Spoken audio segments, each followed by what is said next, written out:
Candace is a little girl. She's 6 years old. She stands outside her apartment complex wondering if her mom's going to let her in to eat today.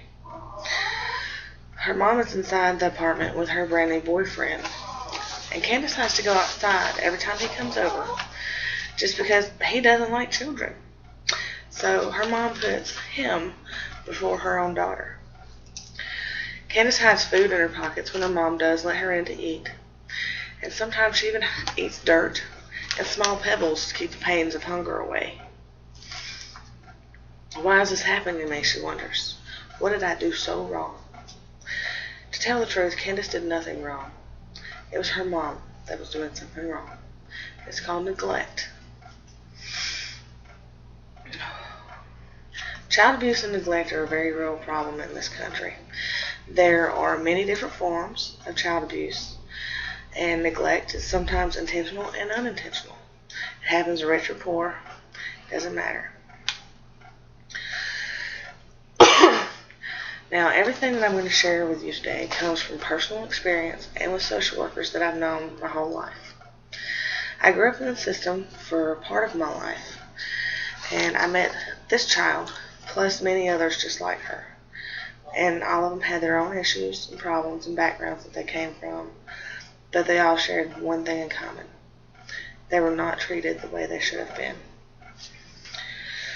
You as an individual, if you're aware of the signs and the forms of abuse, can help decrease these tragedies. So today, our main thing is child abuse and neglect come in many different forms and occur in the U.S. countless times a day. But you can help these children if you learn to recognize the signs. Today we will discuss first the many different forms and signs of child abuse and neglect, how often child abuse happens and who does it, and then finally how you as an individual can help these children.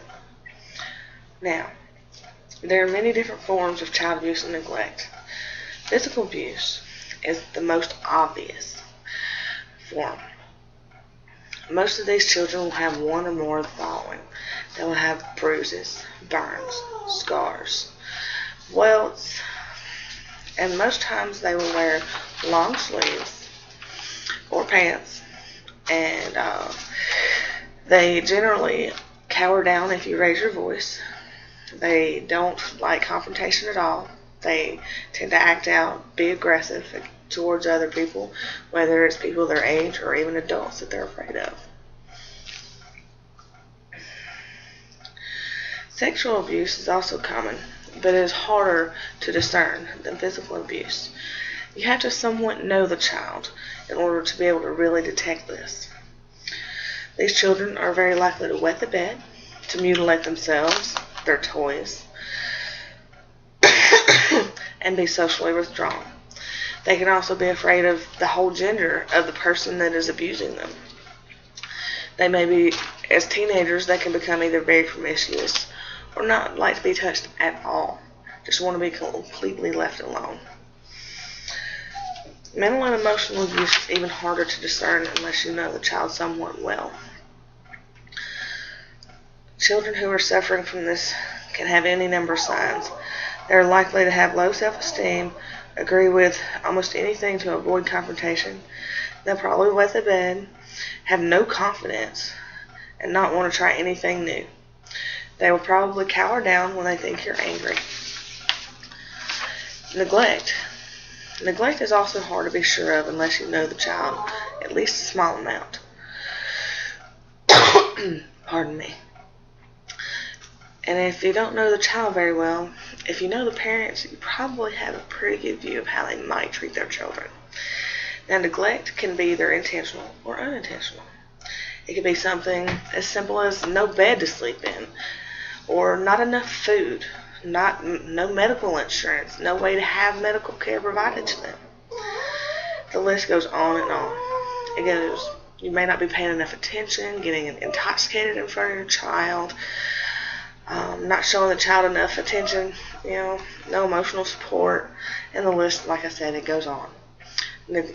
Neglect comes in so many forms that it happens to almost every child in some way or other before the age of 18.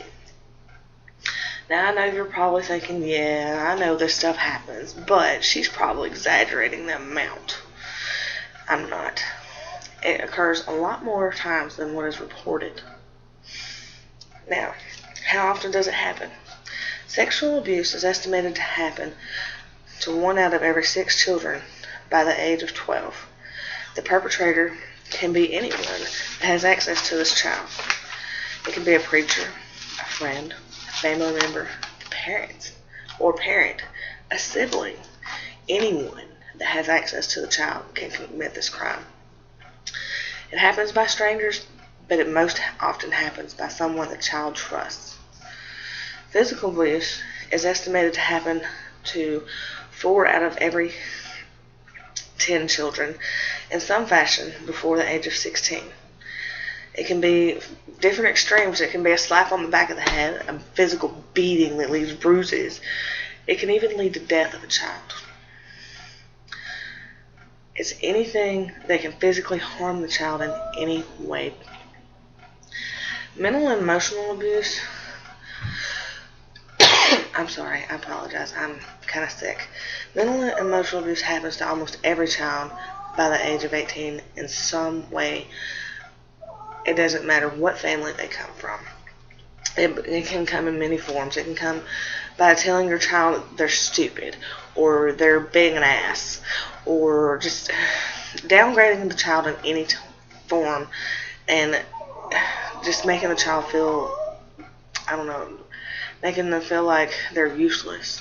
Anything that lowers their self-esteem and makes them feel inferior, and is meant to make them feel that way. Constantly yelling at your child,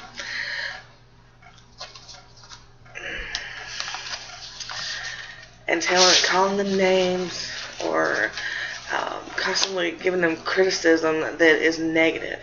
It's all mental and emotional abuse. Neglect is the most common, and it's also more common in poor families than it is in rich families. And that's only because they have less access to the things that the children need, and that's when the unintentional part comes in. But it's still a problem, because the child still needs those things. I bet most of you didn't know that if you know about abuse and you don't report it, you're just as liable as the person that's committing that abuse. Now, people are probably saying, yeah, right, I'm not going to get in trouble if I don't say nothing. I don't want to be a snitch. The child's not really being hurt that bad. Well, you don't know that. You don't live in that home 24/7, and you don't hear everything and see everything. If you see a bruise on a child, you're obligated to report it. Now, the social worker may find there's no physical abuse. Maybe the child fell, but at least you did your part. If you stand by and you do nothing, and you know that something is going on, then you can be actually held liable in court. You can even spend time in jail. If the court system finds out that you knew about abuse and did not report it, there are even cases to where you will actually spend time in jail. It's pretty much the same as if you were sitting in the car and you knew somebody was robbing a bank and you didn't report it. You didn't report it at all. You just let it happen. Well, you didn't rob a bank. Well, the judge doesn't care. You still let it happen.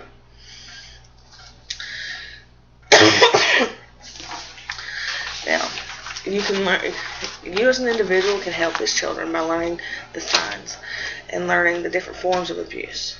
If you learn these signs, then you can learn to recognize abuse and learn when to report it. In conclusion, remember that child abuse comes in many forms, and neglect also comes in many forms, and they happen countless times a day. So many times that not all of them could be reported. Now, your responsibilities as a person is to learn what types of abuse there are, learn the signs, and learn who and how to report it. You never know. Whenever you report abuse, you may be saving a child's life. Today may have been their last day. if you didn't say anything.